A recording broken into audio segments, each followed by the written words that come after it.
O texto de hoje vem dizer para nós assim, né? Que o evangelho é dinâmico. Vem falar para nós do dinamismo desse evangelho. E aí ele vem trazer para nós, sobretudo, ele começa falando para nós sobre como nós devemos nos comportar em relação ao evangelho. E tem um ponto que é bem específico, quando ele diz para nós assim, que não é se enclausurando, que não é se trancando em algum lugar, que não é escolhendo uma posição privilegiada, que não é escolhendo uma roupagem que dê destaque.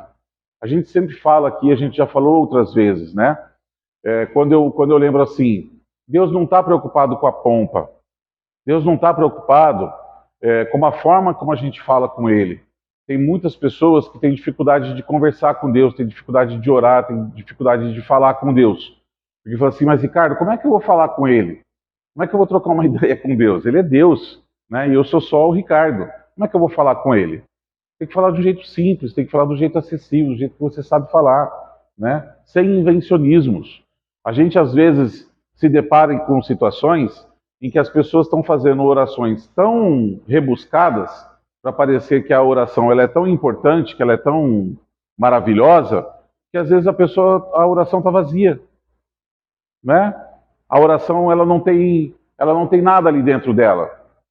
Então, vale muito mais que a gente faça uma oração simples, mas que ela esteja inundada de coisas que vêm do seu coração. E aí, quando ele está dizendo sobre essa pompa, sobre esse lugar e tudo mais, o nosso evangelho fala sobre isso. O nosso evangelho fala sobre a questão, por exemplo, de você se enclausurar num monastério, de você se enclausurar em lugares e ficar em contemplação, ficar em oração, para poder elevar o seu espírito. E o evangelho vem falar para nós que nós estamos no mundo de provas e expiações. E o exemplo que ele dá ali, ele fala do quê? Do diamante. Que o diamante é resultado de uma pressão, de um trabalho, de uma lapidação, de corte, de uma série de situações que ele tem que ser subjugado àquela condição para que ele possa sair dali de dentro, para que o diamante possa aparecer, né? Nós estamos aqui num convívio social que pode parecer bobagem, pode parecer que não tem nada a ver, mas o fato de você ter que dirigir, de você ter que andar no trânsito, muitas vezes ali vai aparecer o seu comportamento que não é um comportamento legal. Quando você está no mercado e alguém fura a sua fila, e alguém entra na frente, né? Quando você está indo abastecer e você estacionou seu carro, e a pessoa que veio atender distraidamente não percebeu que você chegou antes, vai atender o carro do lado e você fica irado, porque onde já se viu, porque você chegou antes e você tinha que ser atendido antes. Todas essas coisas que a gente vai se defrontando na nossa vida, na nossa rotina, dentro de casa, dentro dos nossos relacionamentos da empresa, dentro de tudo aquilo que a gente faz, servem como alavancas para a gente mudar nosso comportamento. Muitas vezes é através desses gatilhos, desse comportamento difícil que a gente vai trombar, que a gente vai observar que a gente ainda não está pronto. Olha, eu tive uma reação diante dessa situação que não é a reação que eu gostaria de ter. Eu me senti envergonhado. Eu não gostaria de ter tido aquela atitude. Eu gostaria de ter feito diferente. Eu gostaria de conseguir fazer diferente. Às vezes não consigo ainda, mas eu vou trabalhar para isso. Vou observar aquilo que não está legal e vou tentar transformar. E esse é o processo do diamante. Esse é o nosso processo de transformação. Gente, olha só. Se a gente prestar atenção, que a gente estava num plano espiritual, né? Se fosse só estudar, se fosse só vir no centro espírita, olha, se eu me enclausurar, eu vou evoluir, né? A gente se trancava dentro de um lugar lá no plano espiritual. Ficava quietinho lá, absorvendo a inteligência do universo e saía de lá semideuses, né? Anjos e arcanjos. Mas não acontece assim. A dinâmica do nosso Criador qual é? Olha, você vem para cá, você faz suas escolhas, você vai errar, você vai acertar. Não tem problema. Você tem a eternidade para errar e acertar e para colher as consequências daquilo que você escolheu. E aí, você volta para lá. Volta para o plano espiritual. Rever as escolhas boas que você fez, mas rever as escolhas ruins que você fez. E aí você se prepara de novo e fala, ó, agora eu vou voltar e vou fazer diferente. Juro por Deus que eu vou fazer diferente. E aí, eis que eu me encontro dentro do corpo de novo. E aquelas tendências minhas que eram do passado se fazem presente de novo. E aí eu preciso fazer diferente. Eu falo muito isso. A gente não vai ser poupado daquilo que faz mal pra gente. O que há de pior dentro do Ricardo vai trombar com o Ricardo. Vai ser provocado para ser colocado para fora. Porque só assim eu vou saber se eu mudei verdadeiramente ou não. Não, eu não serei poupado das coisas que eu preciso enfrentar. É um planeta de provas, de provação. Nós seremos testados. E aí, se eu ficasse dentro de um lugar trancado, eu não seria submetido a nada disso. Então não tinha necessidade de vir para cá. A gente aprendia tudo lá. Mas, de novo, essa não é a dinâmica. Eu venho, e erro, e acerto, e volto. E volto para cá. E erro, e acerto de novo. E vou construindo um saber, vou construindo um jeito de fazer as coisas. Invariavelmente, a gente tem duas formas de aprender as coisas. A gente aprende pelo amor, mas na nossa atual situação evolutiva, a gente não está aprendendo muito por amor, não. A gente aprende mais pela dor. A gente aprende que a tomada dá choque se a gente pôr o dedo, não porque o outro falou que dá choque. Não porque alguém falou pra gente, olha, não põe o dedinho ali, vai dar choque. Você fala, ah, dá nada. E aí você vai lá e põe o dedo. Aí você toma um choque e fala assim, nossa, deu choque mesmo. Deixa eu ver se dá de novo. E põe de novo. E deixa eu ver se dá de novo. E põe de novo. E chega uma hora que você cansa de tomar choque. E aí você não põe mais o dedo na tomada. A gente faz isso em muitas coisas, muitas áreas da nossa vida. O tempo todo a gente faz. Não são grandes decisões. São decisões rotineiras. De todos os dias. Mas essa é a pedagogia divina. Ele estabelece uma possibilidade da gente voltar para cá e da gente ter a oportunidade de vivenciar essas coisas e ter a oportunidade de escolher diferente. O convívio social, gente, ele é imprescindível para a nossa evolução. Se a gente reparar mais ou menos no seguinte, né? Vamos pegar o texto de hoje e vamos reparar no seguinte. Aqui dentro, agora, tem alguém incomodando vocês? Tirando eu que posso estar incomodando? Mas tem alguém que está sentado na cadeira que está incomodando vocês? Ninguém. Por que não? Porque está cada um enclausurado em si, assistindo a palestra, assistindo o bate-papo, né? Aonde que a gente se provoca? Aonde que a gente pode se encontrar e nem lembrar que o outro estava aqui na palestra de hoje à noite? Amanhã na rua, hoje à noite, a hora que eu estiver indo para casa, né? De novo, no mercado, na farmácia, no meu convívio social. Então, aqui todo mundo é anjo. Todo mundo de túnica celestial, de asinha branca, né? Mas na vida, na rotina da gente, é muito diferente. Porque lá a gente vai se deparar com as nossas dificuldades. E com a dificuldade do outro. A gente falou isso há pouco tempo atrás. A gente olha muito para a dificuldade do outro. Porque o outro é imperfeito. Porque o outro chega cheio de situações da vida dele também. De uma série de contextos, de coisas que a outra pessoa vive. Inclusive dentro da nossa casa. O outro também se refere à esposa, ao marido, ao pai, à mãe, aos filhos. Eles também são um outro em algum momento da nossa vida. E eles têm contextos de formação de vida deles que não são só reflexos dessa vida, das escolhas do hoje, mas são de coisas que eles trazem de outros tempos. E a gente precisa desse embate, porque isso é o que transforma a gente. Através desse contato com as nossas alavancas, que são as pessoas difíceis, a gente já teve uma palestra sobre pessoas difíceis na nossa vida, através do contato com essas alavancas, é que a gente é transformado, é que a gente é lançado em relação à nossa evolução. Agora, vamos chamar atenção para uma outra coisa. Quantos de nós estamos buscando esse alimento aqui? A gente busca o alimento aqui no nosso encontro, né, na casa espírita, e quando a gente volta, a gente vai buscar o adubo, né? O alimento que vai fazer com que a gente tenha comportamentos e atitudes diferentes, né?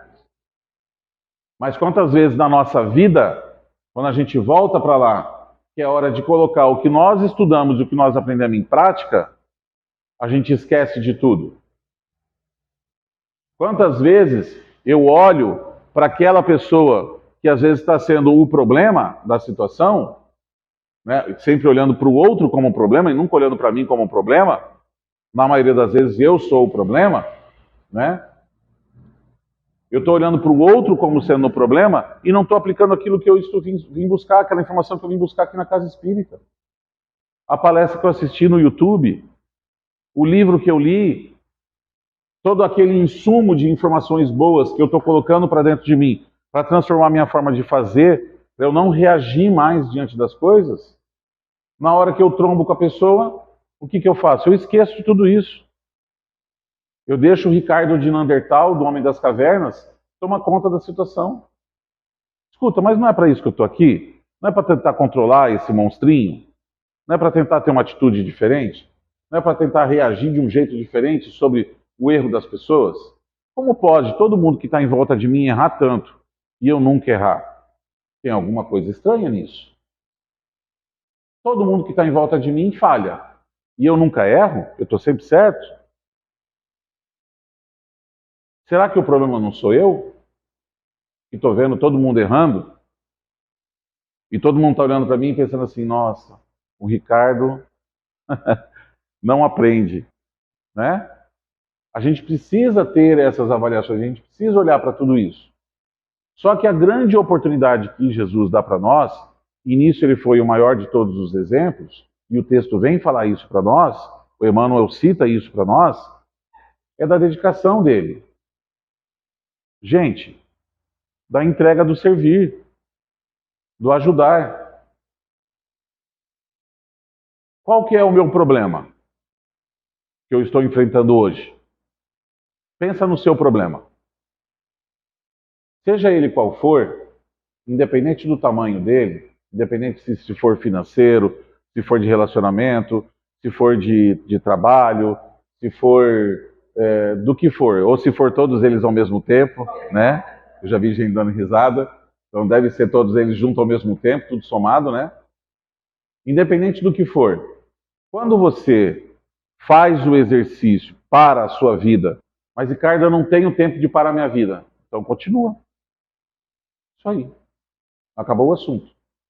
Agora, se eu tiver tempo de parar a minha vida em algum momento e olhar para o outro, para o estranho, para o próximo mais distante, e eu sentar e eu for conversar e eu for ouvir e eu for tentar socorrer ele, tentar amenizar essa dor de alguma forma,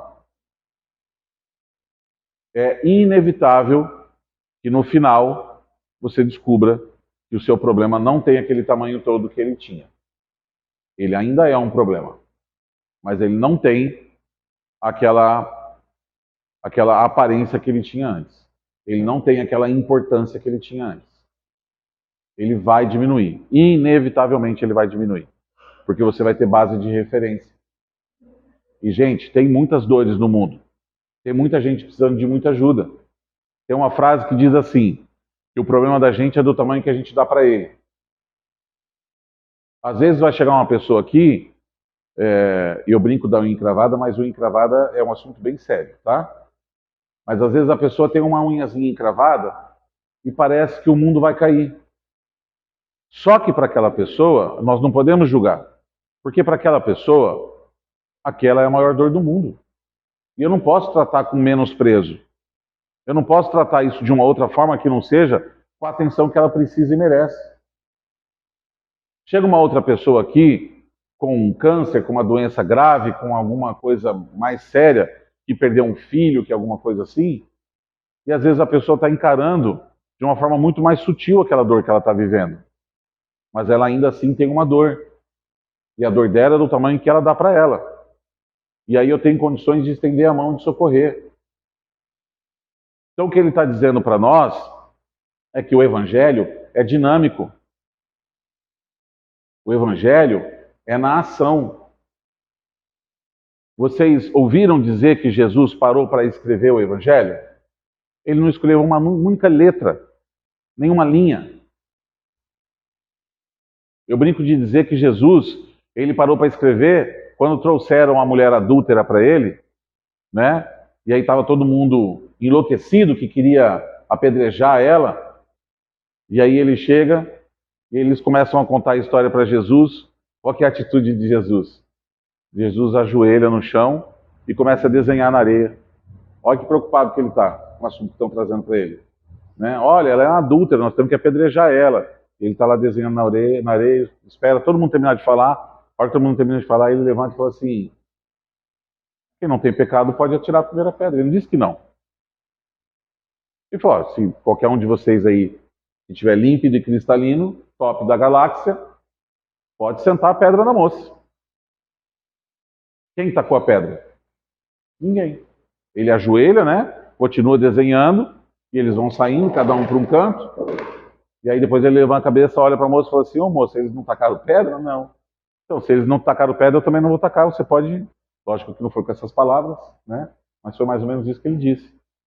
Jesus não escreveu nada, gente. A obra dele é inteirinha na dinâmica de servir. Os apóstolos é que foram contar a história que eles viram, que assistiram, que vivenciaram depois.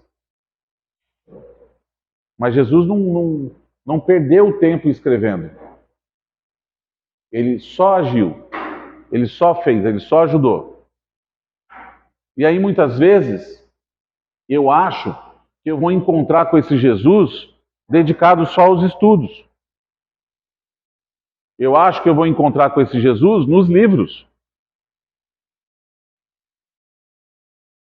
Eu não vou encontrar com Cristo nos livros. Eu só consigo encontrar com Cristo no coração aflito do meu irmão, da minha irmã. E esse irmão e essa irmã pode ser, inclusive, dentro da nossa casa. Pode ser dentro da nossa família. Pode ser o nosso vizinho de porta. Ah, mas meu vizinho é muito chato, esse eu não quero. Né?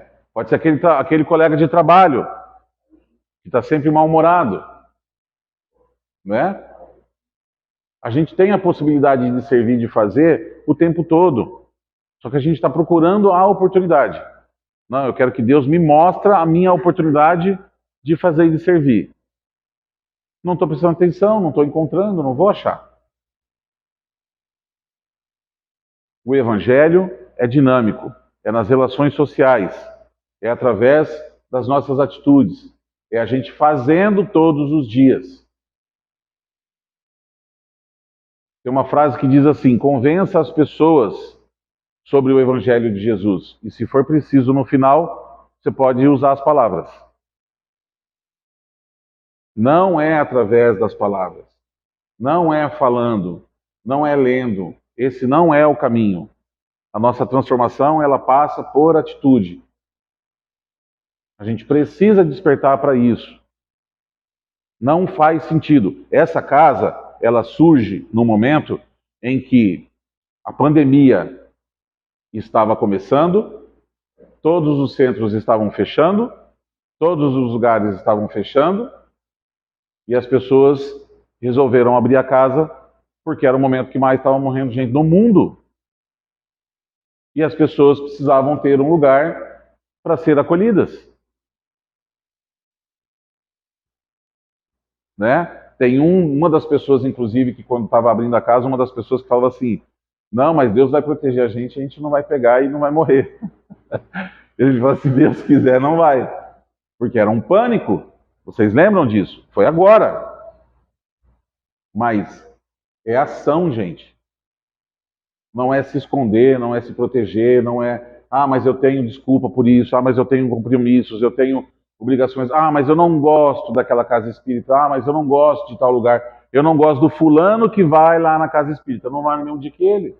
Ou vai no mesmo dia, mas senta do outro lado. Até você aprender a gostar. Se não aprender a gostar, vai sem gostar mesmo. Mas a gente está escolhendo a situação. Jesus não escolheu. Quem é o cara que poderia escolher uma situação? É o único. E ele não escolheu nada. As coisas vinham para ele e ele ia saindo e ia fazendo, como exemplo para a gente de que é dinâmico. Ele não buscou pompa. Às vezes eu faço, mas eu quero contar que fiz. Eu faço, mas eu quero mandar no grupo do WhatsApp dizendo para todo mundo que eu fiz. Quero contar para meus amigos, num churrasco no final de semana. Quero colocar nas redes sociais, quero. Não tem a ver com divulgar um trabalho para que mais ajuda possa chegar, mas tem a ver com um ego. E quem sabe se está fazendo por ego ou se pedindo ajuda de verdade? Deus sabe. A gente às vezes até se engana, achando que é para uma coisa e é para outra. Mas Deus sabe. Não tem que buscar o holofote, não tem que buscar o destaque, quem é o mais importante. Não tem que buscar isso, tem que buscar o seguinte: quem é o mais necessitado? Quem está precisando mais? Aonde nós podemos fazer mais? Gente, tem muita gente precisando de ajuda. De todo tipo de ajuda. E eu falo sempre uma coisa, eu digo assim: o que você não tem. Porque se eu te convidar para poder fazer uma doação, talvez você vai me dizer assim: ah, Ricardo, hoje eu não estou em condições financeiras de poder ajudar. Tudo bem que você não tem dinheiro, mas você tem todas as outras coisas. Ó, eu tenho uns irmãos aqui que estão precisando conversar, estão precisando sentar com você, e eu preciso que você sente lá e ouça tudo que eles têm para dizer. Nossa, Ricardo, eu não tenho paciência. Você não tem paciência? Não. Tudo bem. Mas você tem todas as outras coisas. Entende? O que você não tem? Qual é a minha desculpa do que eu não tenho para não fazer? Eu não tenho uma coisa, ou duas. E o que eu tenho? Ah, eu tenho muitos talentos, eu tenho muitas possibilidades, eu tenho infinitas condições de poder ajudar infinitas pessoas. Mas eu me apego naquilo que eu não tenho.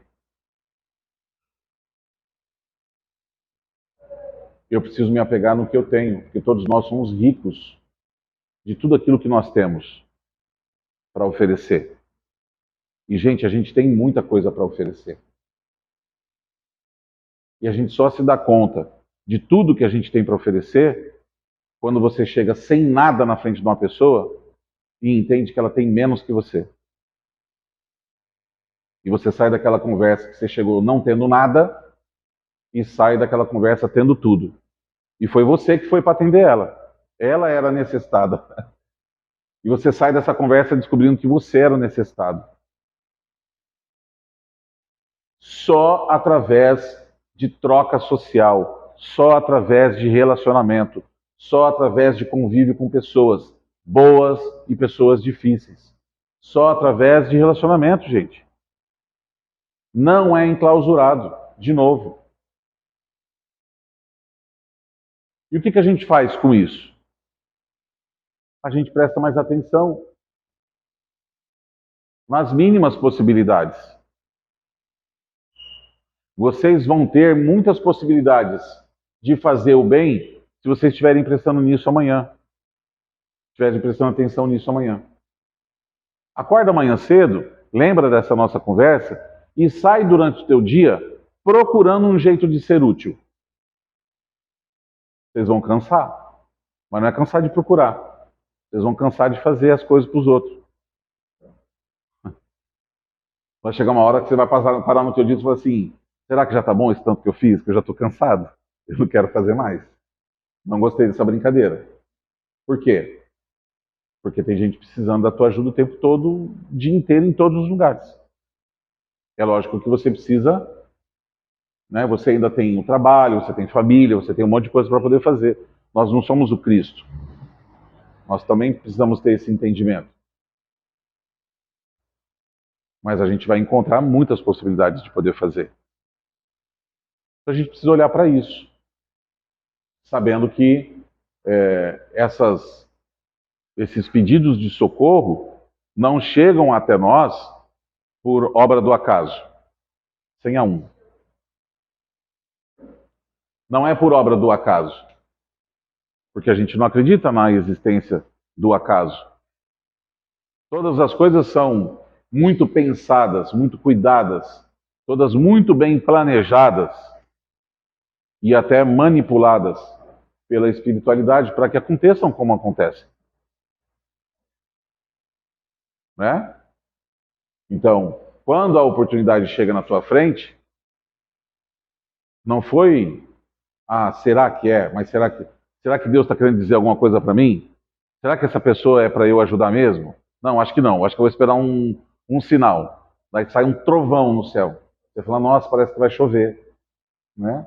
Você não está prestando atenção. Eu não estou olhando para aquilo com o olhar que eu deveria ter. O Evangelho é dinâmico. Essa mensagem traz para nós que, mais uma vez, nós não vamos encontrar Jesus só nos livros. A gente vai encontrar uma história do Cristo aqui. Se a gente parar para ler esse livro, a gente parar para ler o Evangelho, a gente parar para ler a Bíblia, a gente parar para ler, né, os textos que contam a história do Cristo, você vai saber da história dele. Em alguns momentos você pode até se emocionar. Tem um livro que é a história de Emmanuel, em uma das existências dele, que chama Há 2000 anos, esse livro. E ele conta a história de um senador romano chamado Publius Lentulus, que era a encarnação passada do Emmanuel, que era o mentor do Chico. E em algum momento ali, eu não vou dar spoiler, o livro é extraordinário, na minha opinião, um dos melhores livros que tem dentro da doutrina, para você ler, para você estudar. E em um dos momentos, Publius Lentulus, Emmanuel, naquela existência, ele tem um encontro com Cristo. A filha dele estava doente. E ele, numa medida desesperada, porque ele não acreditava, ele acreditava em Júpiter, ele acreditava no politeísmo, né? Em vários deuses. E aí não concebia a ideia de poder ter um Deus só.